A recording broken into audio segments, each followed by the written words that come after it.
So starting in July, I'm going to be riding 2,500 kilometres between the 4 compass points of the UK mainland. That's the most southerly, easterly, northerly and westerly. And I'll be doing that in 7 days in order to raise £100,000 in aid of Fortitude, which is a charity dedicated to finding a cure for bowel cancer.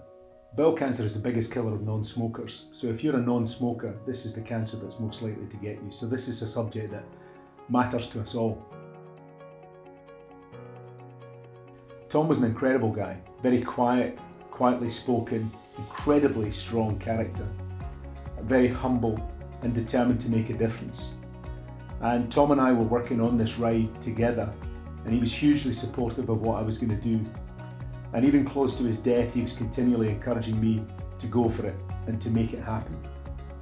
Tom was an ambassador for Fortitude and was determined to make a difference, to find a cure for bowel cancer, but also to raise awareness of the symptoms of bowel cancer. In the same way that Deborah James, who sadly died recently, also wanted to raise awareness of bowel cancer and raise awareness of the symptoms and get people to do something about it. In her words, check your poo. Deborah James died in her 40s. Tom Smith died when he was 50. Tom was young, fit, a former international rugby player. Not the type of person that you would think of as being liable to get cancer and a fatal cancer at that age. But the truth is that bowel cancer can strike at any age. So in order to raise a significant amount of money, you have to make it a significant challenge. And I wanted to finish the challenge at Ardnamurchan Point because that's where my family come from. And that's where the idea came from, the 4 points. So I wanted to cycle between the most southerly, easterly, northerly and westerly points of the UK. But that's a distance of 2,500 kilometres, or about 1,500 miles. And in order to make it a real challenge, I'm going to do that, or I'm aiming to do that, in 7 days. It's about 350 kilometres a day, roughly 200 and something miles a day, 15 hours a day in the saddle, and believe it or not, one of the biggest challenges is to try and eat 8,000 calories a day in order to be able to do that. What makes Fortitude different amongst many charities is that Fortitude works directly with St Mark's Hospital, which is the global research centre for bowel cancer and the bowel in general. And it works on specific projects. The money doesn't go into a general pot. So Fortitude funds specific projects that are recommended by St Mark's Hospital.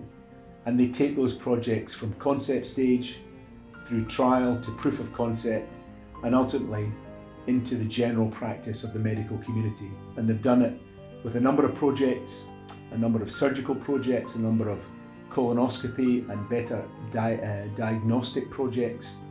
And this specific project that we're funding through this ride is to fund a permanent research fellow at St Mark's Hospital to research the genetics of hereditary colon cancer.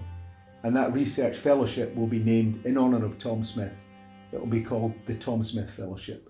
I think the most important thing for anyone who watches this or anyone who clicks on the website or connects with Fortitude is know the symptoms, and if you think you have them, do something about it. Awareness of bowel cancer is the most important thing that we're trying to do. Deborah James did a phenomenal job and has got bowel cancer to be part of the national conversation, and Tom wanted in his own way to do the same thing. So be aware of the symptoms, and if you think you have them, please go to your GP. So if you want to make a difference to curing bowel cancer, then please repost this as widely as you can. Share it with your friends, talk to them about what you've heard today, and make a difference yourself. If you go to the website at www.fortitude.org.uk, you can see the route that I'm doing, you can track my daily progress, and if you want, you can join me. It would be fantastic to get some company for the ride. I'm sure sometimes it's going to be pretty bleak, and any company and any conversation would be much appreciated.